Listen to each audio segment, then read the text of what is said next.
Amapiano is dead and there's nothing we can do about it. Nothing.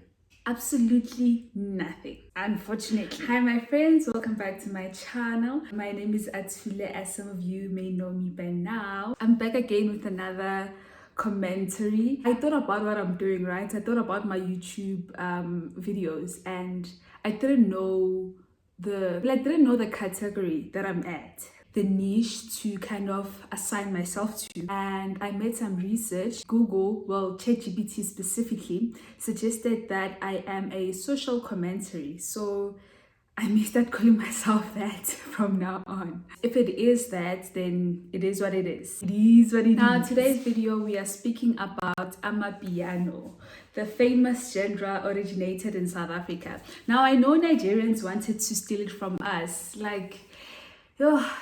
Nigerians, there's so much that we do for you. We welcome you in our country. So for you to even come and steal our music genre like that, it's so uncalled for. Like, don't do that. Don't do that. If we allow you into our country, and don't steal. Do not steal. One thing a visitor cannot do is steal from you. Because what do you mean I'm gonna allow you into my house and then you steal from me? Do not steal our genre. They wanted to take Amapiano and make it into Afrobeats. Like, what the hell? Don't do that. Piano originated in South Africa and it's our genre. We are proud of it. We own it. We will make sure that it continues to go up until the end of its run, and that's what we are here to speak about, the end of Amapiano. Now, before we get into Amapiano as a whole, I'd like to take you back on a memory lane. It's 2014. Hip-hop is popping in South Africa. We have the biggest record label, that is Ambitious Entertainment, right?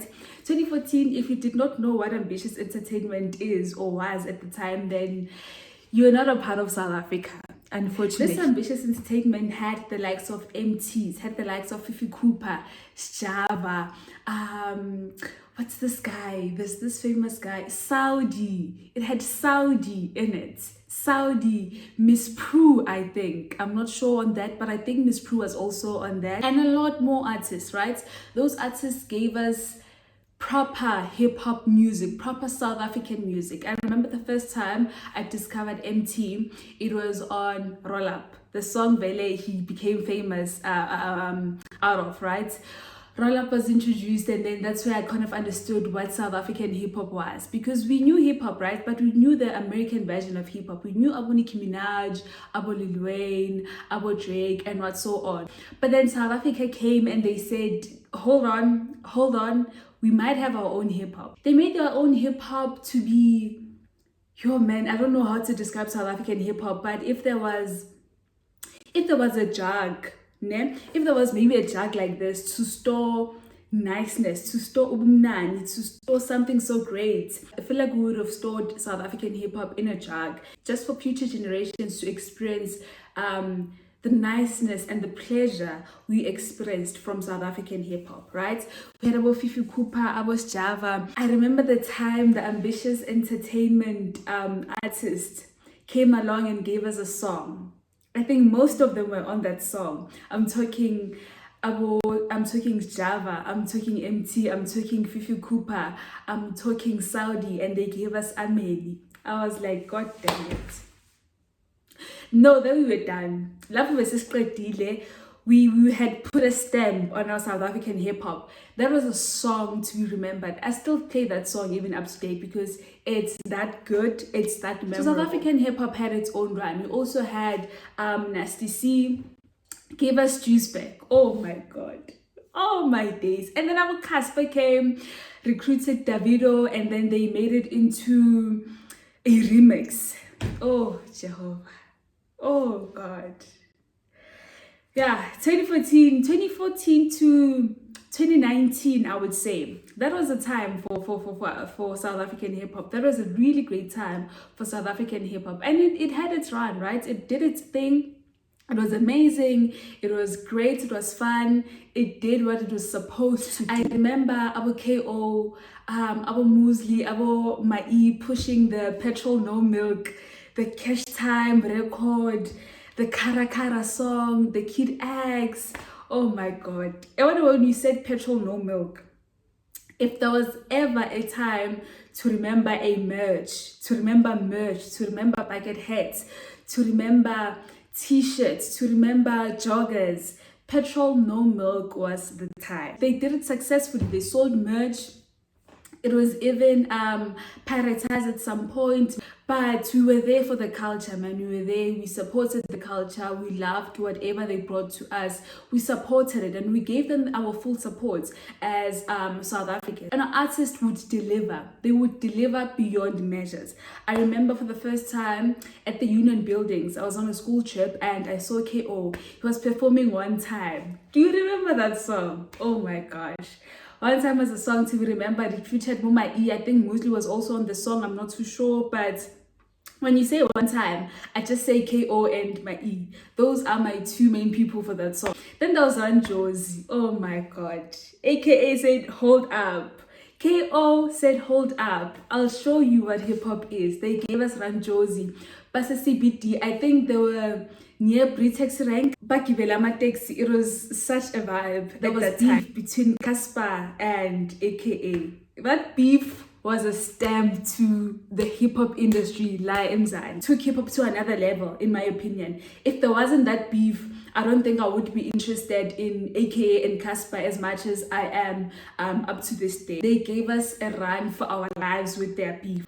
What to Cassper Pumagim? What to AKA Composure? And I was like, no, there's no coming back from that. Even Americans can come here, but they will never touch us because this is us. This is what we've built for ourselves, and this is what we offer to the world. That was a time. If you would ask me to go back to an era, I would say 2014 South African. Fast forward, we had Gqom. Babes Dumo did the most. Our Tipsy did the most. DJ Tira, you deserve the flowers, man. You deserve the flowers. About that, I'm sure you see. Zato Abantu at some point was on a music video, yeah, Asambe. Oh my God. Distraction Boys, yo, Kolite, into Ayenza Lapayana. It's to be remembered. Kolite, from Distraction Boys. Babes Dumo, oh my gosh. When I say Babes Dumo, we all have to bow down because that's the queen of Gqom. I don't care what you say, I don't care, but the queen of Gqom is Babes Dumo, and we have to give her that. And then fast forward to 2019, dating this other guy, and I don't remember if he sent the video to me or I saw the video on his WhatsApp status. I don't really remember how it happened, but I remember seeing this specific video through that guy that I was dating at the time. The video was of a guy sitting outside the house, and I think he was leaning on a door, and then he was playing a song in the background. He made a video to say, listen to the song. Go, go, go, go, go, go, go. Ooh. That's when I was first introduced to piano. That's when I knew what piano was. That video will forever be stamped into my mind because when I think of piano, when I think of the start of piano, I remember that specific video, right? I was not listening to that song specifically, but that guy was speaking of from that there song. We moved. From there, it was time to be alive. From there, it was time to be South African.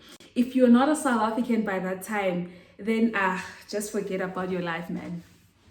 Forget about your contribution to this world.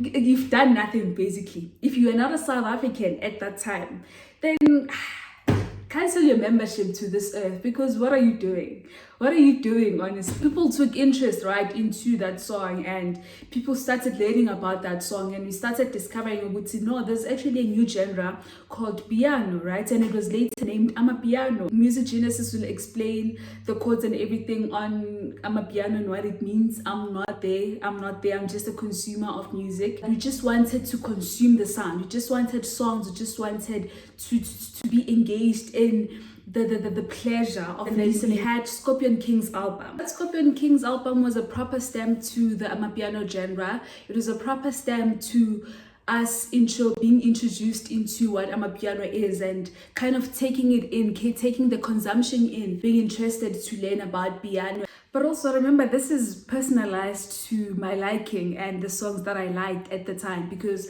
I think before even the introduction of the Scorpion King's album, there was a song by Angelic. Isheshageza. I didn't really like the song at first. I do love it now, like I can listen to it now, and if I'm at a place where it's played, I can enjoy it. But at the time, I really didn't fall in love with the song, right? But I did fall in love with, there was a song by Kabza and Licheza, Umshove. It was a nice song, a great song, and I did fall in love with that. But when Scorpion Kings gave us an album, that's when I was really immersed into what Amapiano is. So I stayed at Res, right? And we had a lot of house parties there, and I remember the song specifically, Nana Tula. That song made us who we were at the time. It made us love the genre. And there was also a song on the album called Mqimbini. Great stamp. Is if there was a song that really reminds me of an era back then, it's Nana Tula, and it's also I said Mqimbini. And I do believe that Mqimbini did not get enough recognition as much as it deserved, because I don't think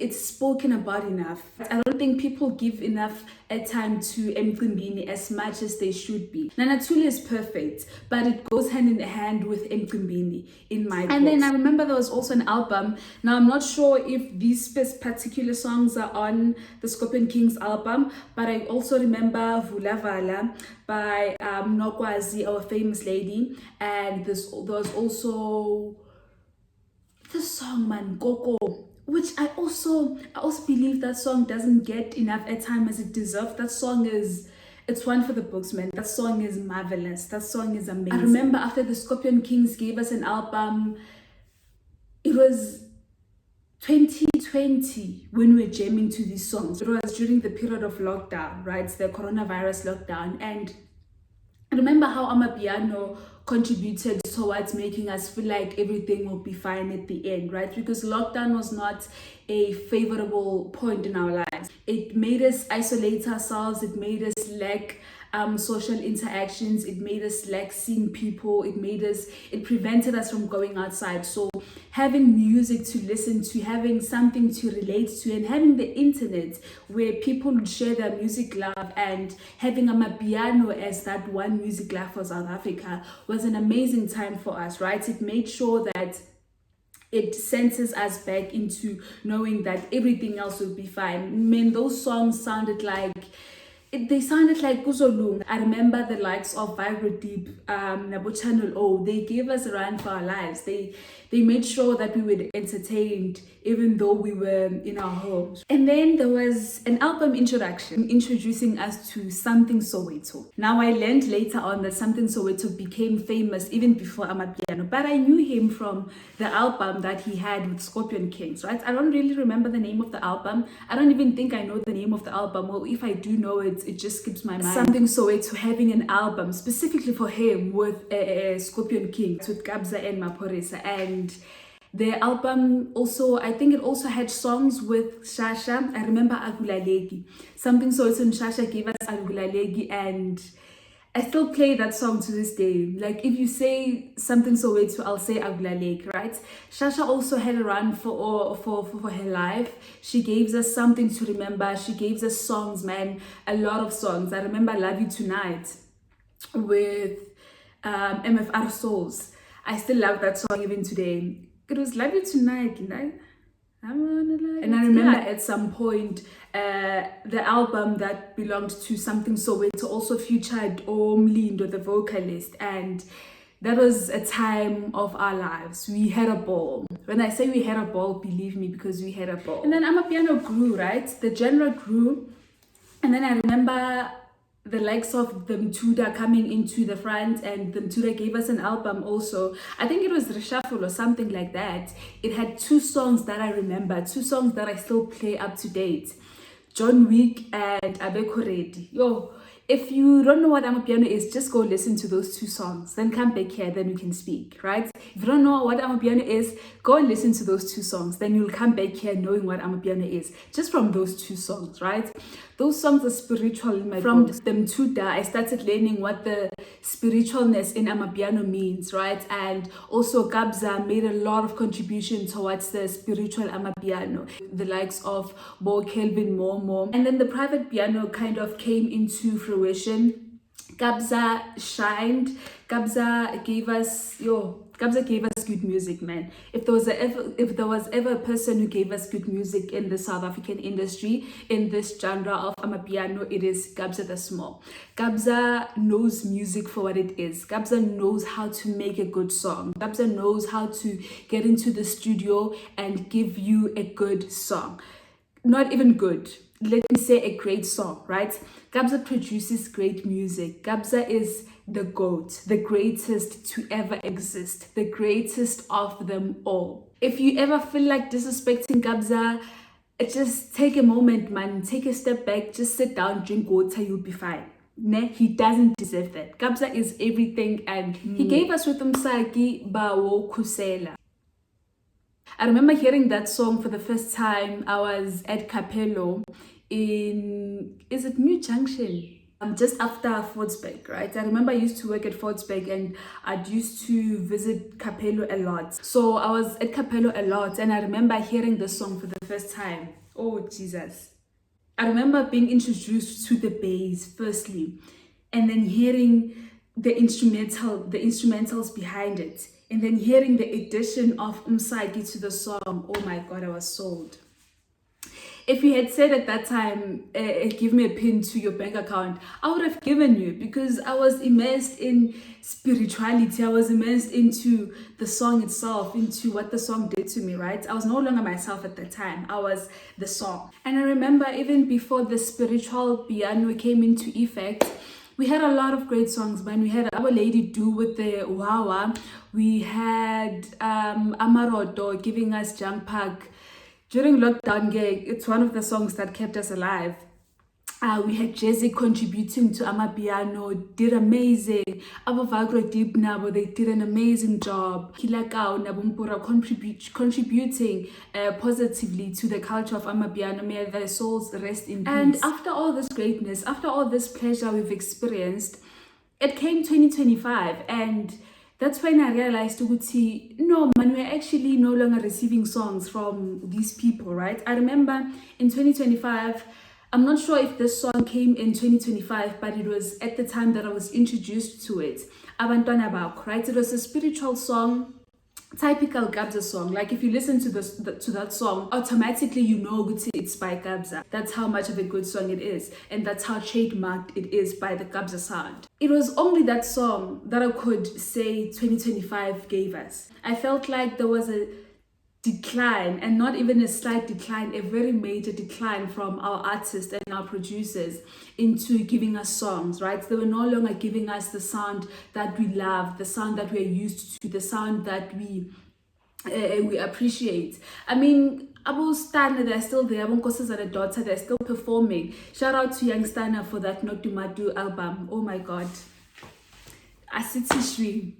Adiwele, Shaga, oh my God. Amapiano fell down and we no longer knew how to feel as a nation, because you introduced us to the sound. You made us fall in love with the sound. We gave you our utmost support, our utmost love, and we gave you everything we could. But now you are letting us down. Nitsisenzeni at this point, because this is what we want, right? This is the support you're willing to give you, but you're not giving us anything that is worth giving you the support. What are we now supposed to do, right? And I don't know, man, this poses us to a question to ask if Amapiano is falling down, right? And where does the future of Amapiano, like how does it look like? Where is it going? And we question ourselves a lot these days, man, with Amapiano. We are into 2026 and there's no song that I can count and say it's a piano song. And I mean, a lot of you can argue, Gutsi, 3-Step came in 2025 and that's when it declined. It's fine. We appreciate 3-Step. 3-Step is a great genre. We love about Oscar Bo. We love about Dlala Tukzeni. We appreciate what they gave to us. About Tugutela, Jazz Works. We appreciate what you've done for us. But I'm not sure if we are ready yet to let go of Amapiano. I mean, this is our South African baby. This is what came out of our South African land, right? This is what Soweto is proud of.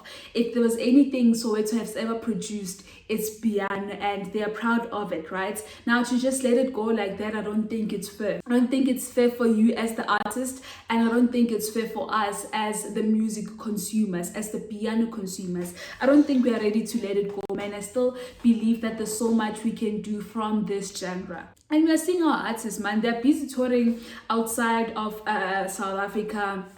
Our fellow Litsi are having events. Fellows Fun House, I think it's in London or somewhere, and it's doing great, right? But then what about the new production? What about something new? What about that spiritual level that Kabza was once put us into? I mean, I remember the peak of piano was 2025 when they made Scorpion Kings and Friends event. That event was one for the books. I've attended a lot of concerts, but if I were to attend a concert once again, it would be that one. If I were to repeat a concert, it would be Scorpion Kings and Friends, right? You can't give us a concert based on a genre and next year you leave it just like that. I don't think it's fair. I don't think it's fair for us as consumers, because we still want more. We still expect more from you. We put you guys at a high pedestal and we trusted you to push the sound. So it is of a great question for us to pose that, is Amapiano dying, and what is the future of piano looking like in South Africa? As much as Nigeria tried to steal the genre away from us, we are willing to protect it with both our hands and our hearts and everything within us. One thing about South Africans, we will protect what belongs to us, right? And we will do the same thing to piano. But then now, what is happening to it? I believe there's a lot of discussion that we can pose from this, and there's a lot we can still yet speak about with regards to this subject matter. This is my question to the industry, this is my question to the artists, this is my question to the consumers, that where do you think Amapiano is headed towards? How is the future of Amapiano looking like? And I believe we still want more, but we are unsure at this point. So please do comment below. Let me know if you think Amapiano is dying, or if we should just stay strong and lean towards the expectation that more greatness is coming from Amapiano. First step is fine, but let it not damage the good things that piano has done. So yeah, I'm happy to hear what you guys think of this. Comment below and let me know what you think. See you on my next upload. Peace.